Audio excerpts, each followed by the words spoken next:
নমস্কার বন্ধুরা, welcome to আরকে sports. আশা করি তোমরা সবাই সুস্থ ও ভালো আছো।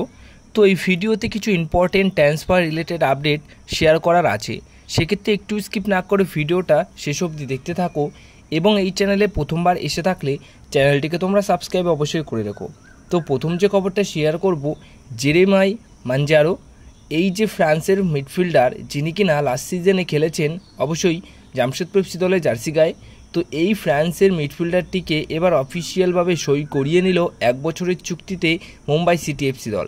তো আপুয়া যাওয়ার পর তার রিপ্লেসমেন্ট হিসেবে মোটামুটি একটা বিদেশিকেই সই করিয়েছে মুম্বাই সিটি এফসি। তো জেরেমি মানজারো তিনি কিন্তু খেলবেন এর পরবর্তী সিজনে মুম্বাই সিটি এফসি দলে জার্সি গায়ে। নেক্সট আপডেট রয়েছে আরও একটি প্লেয়ারকে নিয়ে, মুম্বাই সিটি এফসি দলকে নিয়েই। তো নেক্সট যে প্লেয়ারটিকে তারা সই করিয়েছে ড্যানিয়েল লালেমপুয়া,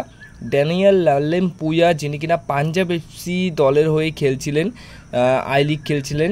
তো লাস্ট সিজনে তিনি আই লিগ খেলেছেন এবং এই প্লেয়ারটির সাথে সেট টু সাইন, মানে এই প্লেয়ারটির সাথেও ডিল ডান করে ফেলেছে মুম্বাই সিটি এফসি দল।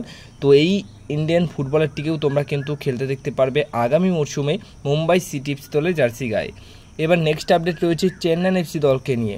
চেন্নাই এফসি দল কিন্তু তাদের গোলকিপার মানে দেবজিৎ মজুমদার দল ছাড়ার পর গোলকিপার পজিশনে অবশ্যই গোলকিপার নিতে হতো, তো তার রিপ্লেসমেন্ট হিসেবে একজন তারকা গোলকিপারকেই সই করিয়েছে, যিনি কিনা একটা সময় মুম্বাই সিটি এফসি, গোয়া দুরন্ত ফর্মে খেলেছেন এই দুটি দলের হয়ে।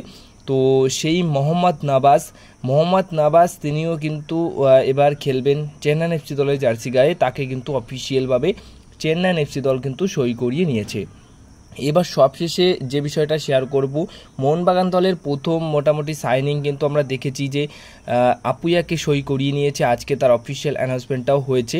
বাট একটা জিনিস আমরা সোশ্যাল মিডিয়া হ্যান্ডেলে দেখলাম, ইন্ডিয়ান সুপার লিগের সোশ্যাল মিডিয়া হ্যান্ডেল থেকে যেটা পোস্ট করা হয়েছে যে মিডফিল্ড পাওয়ার হাউস বলে একটা পোস্ট করা হয়েছে, যেখানে থাপা, আপুয়া, সাহাল, এই যে ট্রায়োটা মোহনবাগান সুপার জায়ান্টসের মিডফিল্ডের ইন্ডিয়ান ট্রায়োটা যদি দেখো, এই ট্রায়োটা যদি একসাথে খেলে, আমার তো মনে হয় যে কোনো বিদেশি মিডফিল্ডের দরকার নেই।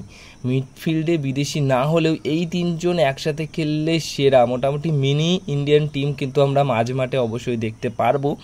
তো এই ট্রায়োটা কিন্তু মোটামুটি ট্রায়োটা একসাথে খেলবে, সেটা দেখার জন্য কিন্তু আমরা অধীর আগ্রহে অবশ্যই থাকছি, যেটা খুব তাড়াতাড়ি কিন্তু আমরা দেখতে পারবো যে একসাথে খেলছে। এবার সবশেষে যে বিষয়টা শেয়ার করব, অবশ্যই নতুন যে কোচ মোহনবাগান দলের, সেই কোচ অবশ্যই মলিনা, তিনি কিন্তু আপুয়ার সাইনিংটা নিয়ে বেশ খুশি। তিনি আপুয়ার সাইনিংটা হওয়ার পর আপুয়া সম্বন্ধে বলেছেন, আপুয়া আমাদের মিডফিল্ডের জন্য অন্যতম একটা শক্তি বৃদ্ধির কাজ করবে। সাম্প্রতিক মরশুমে তিনি লিগের একজন গুরুত্বপূর্ণ খেলোয়াড়, ভারতীয় জাতীয় দলের রক্ষণাত্মক মিডফিল্ডার হিসেবেও গুরুত্বপূর্ণ খেলোয়াড় হয়ে উঠেছেন। এটি আমাদের জন্য খুবই একটা ভালো সাইনিং। এই আমাদের যে সমস্ত প্রতিযোগিতামূলক টুর্নামেন্ট রয়েছে সব কিছুতেই সাহায্য করার জন্য অবশ্যই আপু একটা ভালো সাইনিং বা ভালো সিদ্ধান্ত মোহনবাগান দল নিয়েছে, আমরা সবাই খুশি। এরকম একটা কথা কিন্তু মলিনা অবশ্যই বলেছেন আপুয়ার সাইনিংটা নিয়ে। তো আপুয়াকে পেয়েও মোটামুটি মলিনার কিন্তু হাতে শক্তি বেড়ে গেল। তো আপুয়া তো প্রথম প্লেইং 11-এ নিয়মিত শুরু করবেন, তার পাশাপাশি আমরা থাপা, সাহালকেও দেখতে পারবো। তো দুর্দান্ত ট্রায়োটাও কিন্তু একসাথে আমরা খেলতে দেখতে পারবো।